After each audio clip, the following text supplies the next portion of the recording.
Hello.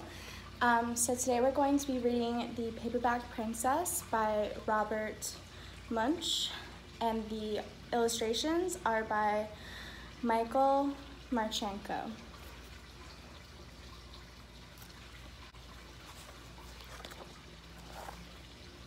Elizabeth was a beautiful princess.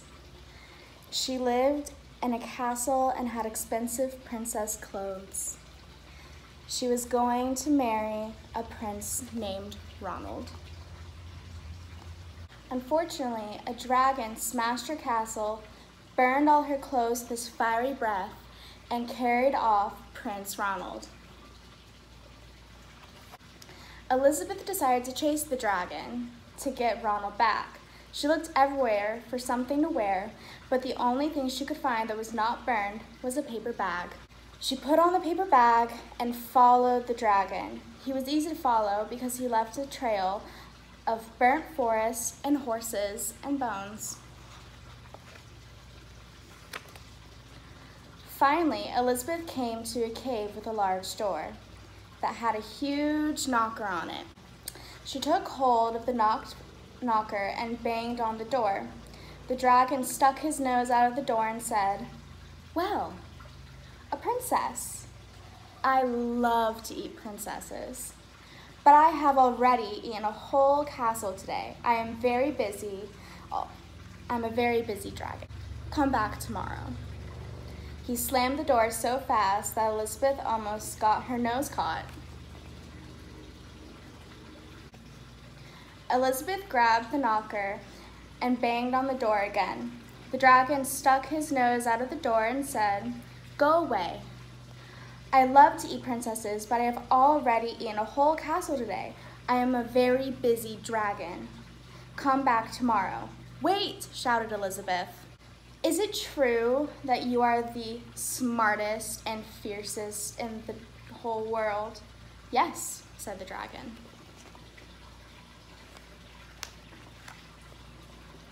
"Is it true," said Elizabeth, "that you can burn up 10 forests with your fiery breath?" "Oh yes," said the dragon. And he took a huge deep breath and breathed out so much fire that he burnt up 50 forests.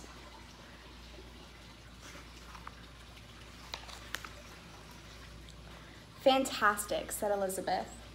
And the dragon took another huge breath and breathed out so much fire that he burnt up 100 forests.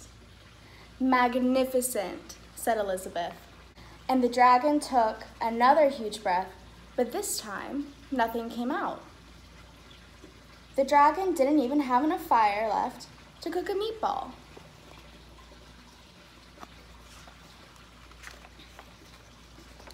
Elizabeth said, "Dragon, is it true that you can fly around the world in just 10 seconds?" "Why, yes," said the dragon, and jumped up and flew all the way around the world in just 10 seconds.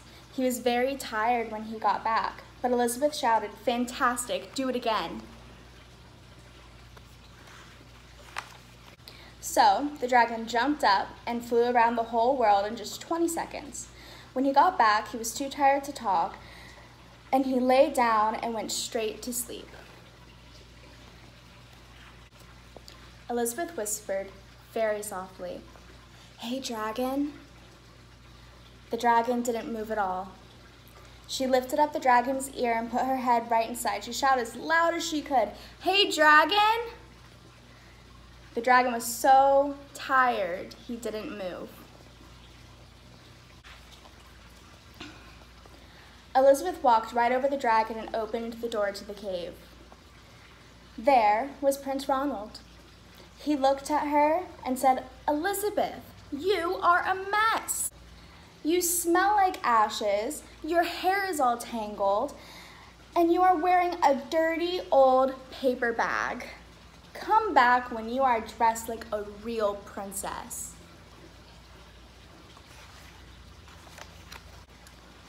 "Ronald," said Elizabeth, "your clothes are really pretty and your hair is very neat. You look like a real prince, but you are a bum." They didn't get married after all.